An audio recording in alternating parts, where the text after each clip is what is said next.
엄마를 따라 결혼식에 간 아이가 물었습니다. 엄마, 결혼이 뭐예요? 엄마는 아이가 알아들을 수 있는 쉬운 말로 설명을 합니다. 결혼이란 사랑하는 사람끼리 만나서 서로 돕고 이해하고 아껴주면서 함께 사는 거란다. 엄마의 설명을 들은 아이가 다시 묻습니다. 아하, 그렇구나. 그럼 엄마는 아빠하고 언제 결혼해요? 엄마와 아빠는 오래전에 결혼했어. 그래서 한 집에 살고 있잖아. 아이가 이상하다는 표정으로 다시 묻습니다. 그런데 엄마 아빠는 사랑 안 하고 늘 싸워요?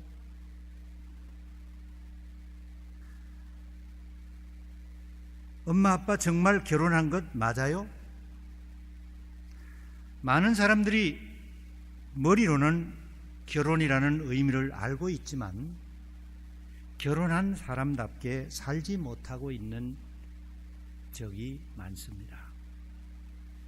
우리는 아는 것을 사는 것으로 착각하고 있습니다.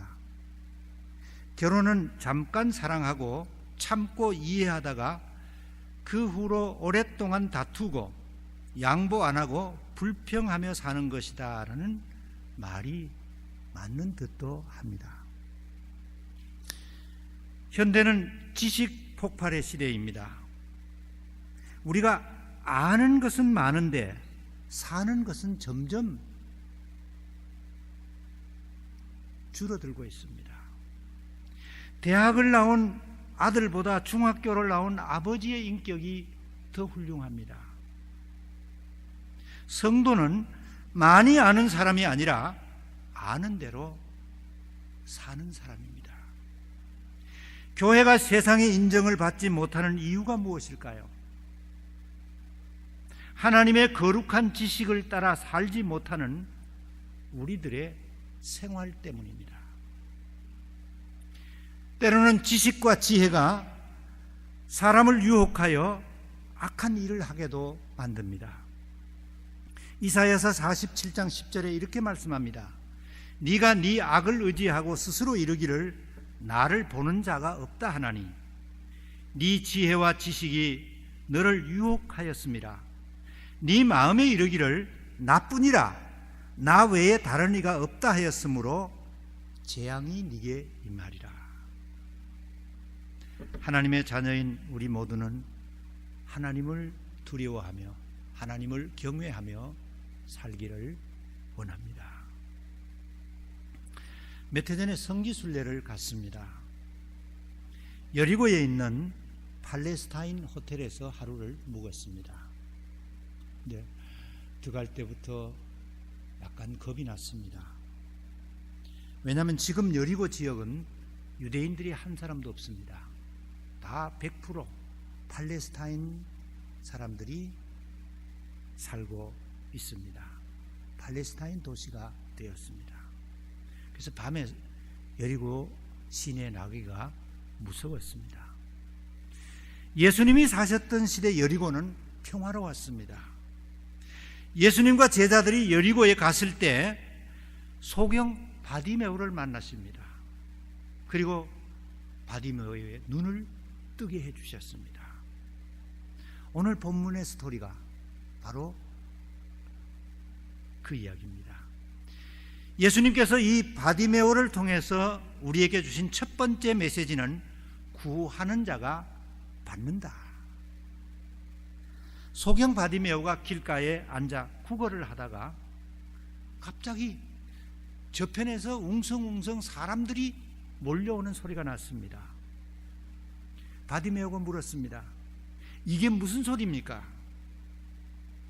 옆에 있는 사람들이 나사렛 예수와 그 무리들이 지금 여리고로 들어오고 있다. 이 말을 듣자 바디메오가 길에서 벌떡 일어났습니다. 그리고 소리를 질렀습니다. 다윗의 자손 예수님, 나를 불쌍히 여겨주십시오. 예수님께서 가시던 길을 멈추셨습니다. 저 소경을 나에게 데려와라. 예수님이 바디메오에게 물으셨습니다. 내가 너에게 무엇을 해주기를 원하느냐? 바디메오가 대답합니다. 주님, 내가 보기를 원합니다. 마태는 예수님께서 소경의 눈을 만지자마자 눈이 열렸다. 누가복음에는 예수님께서 소경에게 눈을 떠라, 내 믿음이 너를 구원했다고 말씀하시자마자 소경이 보게 되었다고 기록하였습니다. 소경 바디메오는 예수님에게 눈을 뜨게 해달라고 간곡하게 구했습니다. 예수님께서는 바디메오의 눈을 보게 해주셨습니다. 오늘 여러분에게 부족한 것이 무엇입니까? 여러분에게 건강이 필요하십니까? 봉사를 위해서 물질이 필요합니까? 함께 살 배우자가 필요합니까? 가족을 위해 직장이 필요합니까? 더 많이 기도하기 위해서 방언이 필요합니까? 교회를 세우기 위해서 은사가 필요하십니까? 하나님께 구하면 됩니다. 우리 교회에 해결해야 될 일들이 있습니다. 특별히 옆에 있는 땅이 팔려야 합니다. 하나님께 아뢰십시다. 불가능한 일이라 생각되는 것도 우리가 하나님께 말씀드리면 하나님께는 가능하십니다. 하나님은 우리의 기도를 들어주십니다. 마태복음 7장 7절에서 10절을 우리 성가대가 한번 읽어주시기 바랍니다.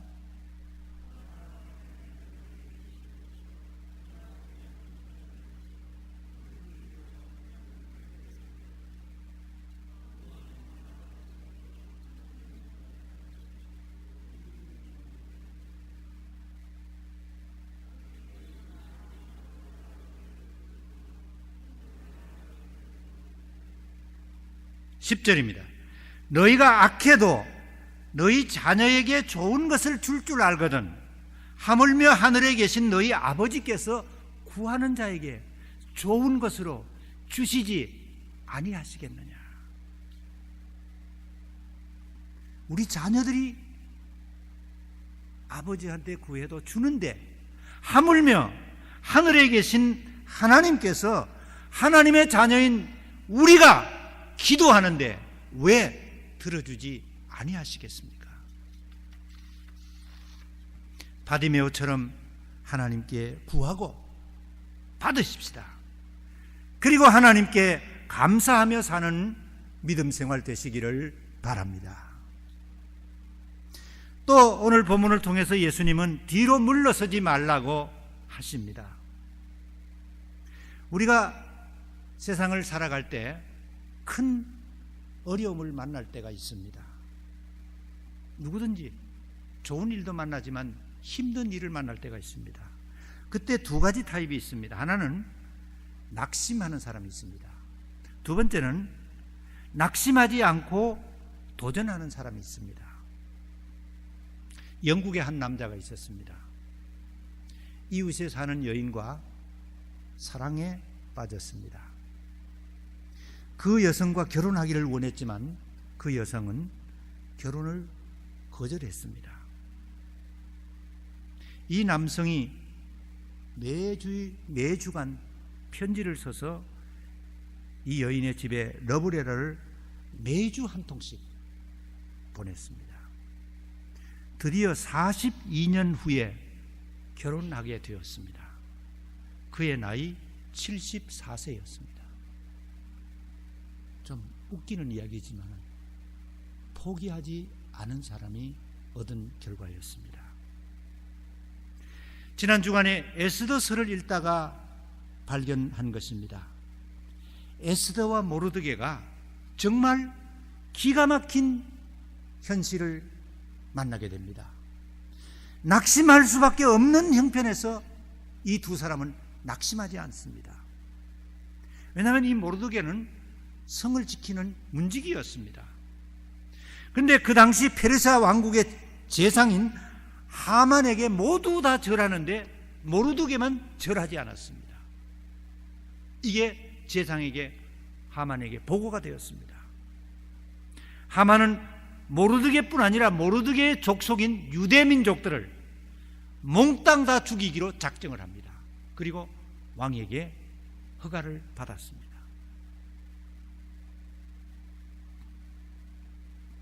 그런데도 모르드게는 낙심하지 않습니다. 조카이며 왕후였던 에스더에게 이 사실을 알립니다.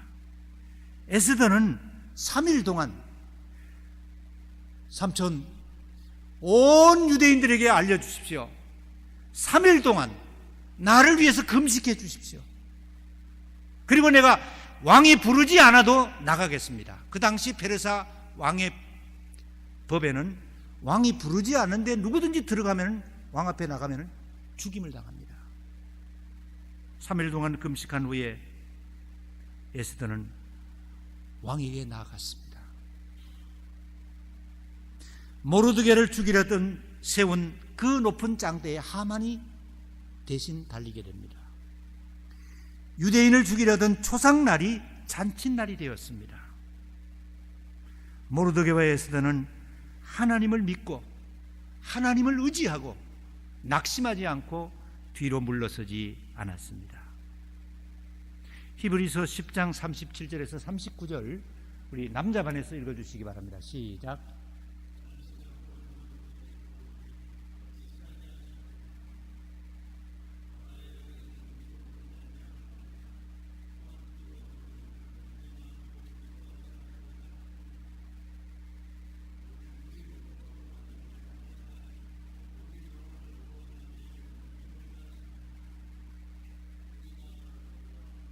예, 그까지만 읽어주세요.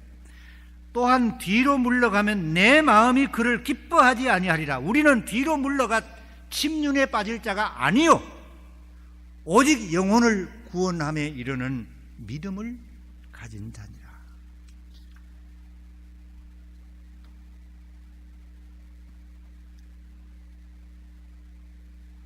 소경 바디메오를 보십시오. 다윗의 자손 예수님 나를 불쌍히 여겨달라고 고함을 치자 그 옆에 있던 사람들이 조용하라고 꾸짖고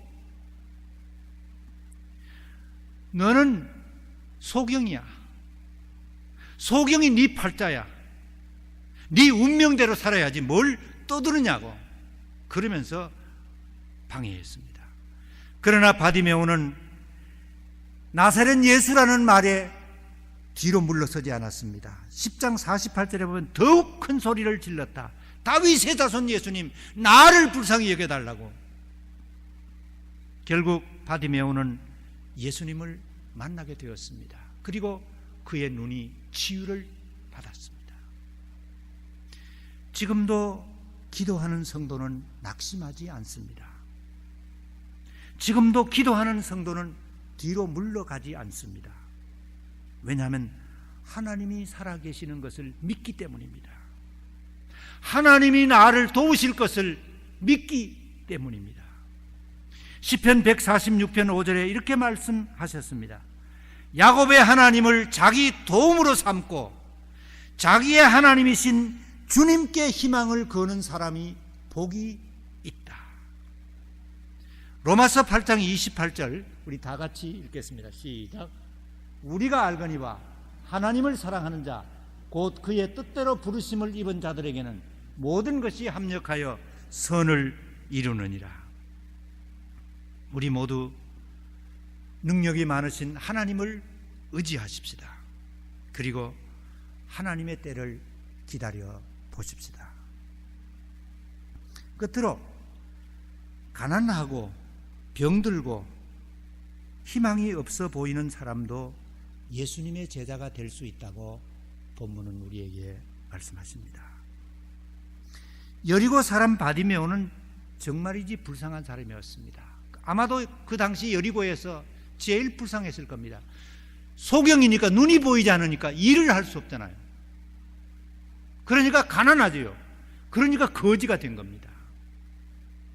소경이고 구걸하는 거지니까 얼마나 불쌍한 사람입니까? 이 사람이 예수님을 만나 보게 될 줄은 아무도 몰랐습니다.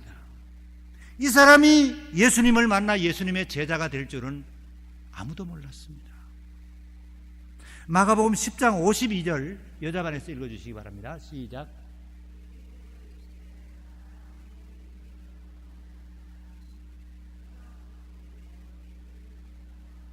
예, 제일 밑에 줄에 보면 그가 곧 보게 되어, 그가 누굽니까? 바디메오죠. 바디메오가 곧 보게 되어 예수를 길에서 따르니라. 바디메오가 눈을 뜨고 예수님의 제자가 되었다, 그 말씀입니다. 어제 한 권사님이 저녁에 저에게 전화를 걸었습니다. 목사님, 제가 아는 친구가 키가 큰 딸이 있는데, 여기서 태어난 아이인데 참 한국말도 너무 잘하고, 근데 나이가 좀 많습니다. 나이가 37인데 키 큰 총각을 찾고 있어서, 그래서 생각하다가 목사님 아들이 키가 커서 생각이 나서 전화를 했다고. 사람들은요, 똑똑한 사람 좋아합니다. 키 크고 잘생긴 사람 좋아하고, 그리고 능력 있는 사람, 기술 있는 사람 좋아합니다. 그러나 우리 예수님은 다르십니다. 예수님은 베드로와 안드레 같은 어부 불러서 제자로 쓰셨습니다. 마태같이 말단 공무원 세리를 불러서, 욕심쟁이 세리를 불러서 제자로 쓰셨습니다. 요한같은 다혈질, 아주 성질이 급한 사람을 불러주셔서 제자를 삼으셨습니다. 바디메오 같은 소경을 고치셔서 그의 제자로 쓰셨습니다. 내가 다른 사람들보다 좀 덜 똑똑하면 어떻습니까? 내가 좀 지적으로 부족하면 어떻습니까? 내가 신체적으로 좀 약하면 어떻습니까? 내가 가난하고 내가 병들었다고? 아닙니다. 긍휼이 많은 예수님은 우리를 긍휼히 여기십니다. 긍휼이 많은 예수님은 부족한 나를 불러서 그의 일꾼으로 삼아 주셨습니다. 그의 일을 하라고 교회 일꾼으로 세워 주셨습니다. 주님의 일을 맡은 우리들에게 요구되는 것은 신실성입니다. 능력이 아닙니다. 주님은 우리의 능력보다도 신실성을 좋아하십니다. 고린도전서 4장 2절 말씀 우리 같이 읽겠습니다. 그리고 맡은 자들에게 구할 것은 충성이니라. 미국 역사에도 바디메오 같은 별 볼 일 없었던 사람이 예수님의 제자가 되어서 많은 일을 했던 사람이 있습니다. 그 사람이 D.L. 무디입니다. 이분입니다. 그는 매사추세츠주의 소장농의 5째 아들로 태어났습니다. 그의 아버지는 무디가 4살 되던 해에 세상을 떠났습니다. 어머니 밑에서 7남매가 가난하게 자랐습니다. 제대로 공부할 기회가 없었습니다. 그래서 17살 된 무디는 보스턴에 있는 삼촌의 구두가게에 취직을 했습니다. 취직하는 조건이 있었는데 그 조건 중에 하나는 네가 우리 집에서 일하는 대신에 주일이면 무조건 교회에 가서 주일학교 참석한다. 외삼촌의 약속대로 주일 예배는 빠지지 않았습니다. 그러나 늘 의무감이었습니다. 예배당 구석에 앉아 졸다가 오는 날이 태반이었습니다. 그러던 어느 날이었습니다. 주일학교 담임이었던 김볼 선생님이 구두가게로 무디를 신방을 왔습니다. 무디의 미지근한 신앙이 마음에 걸려서 찾아온 것입니다. 그날이 1855년 4월 21일이었습니다. 김볼 선생이 구두방 구석에 무디를 불렀습니다. 무디, 자네는 예수 그리스도를 영접한 체험이 있는가? 글쎄요, 저는 어머니를 따라 어릴 때부터 열심히 교회를 다녔습니다. 지금도 교회를 매주일 나가고 있습니다. 예수님을 믿고 있다고 생각을 합니다. 킴볼 선생님이 말합니다. 내 말은 자네 교회 나가는 거 말고 자네가 개인적으로 죄사함을 받았는가? 자네가 개인적으로 거듭난 체험이 있는가? 그걸 묻고 있네. 나는 자네 영혼을 생각하면서 많이 기도했네. 오늘 복음을 받아들이고 오늘 예수님을 영접하지 않겠는가? 무디는 킴볼 선생님이 전해준 복음을 들었습니다.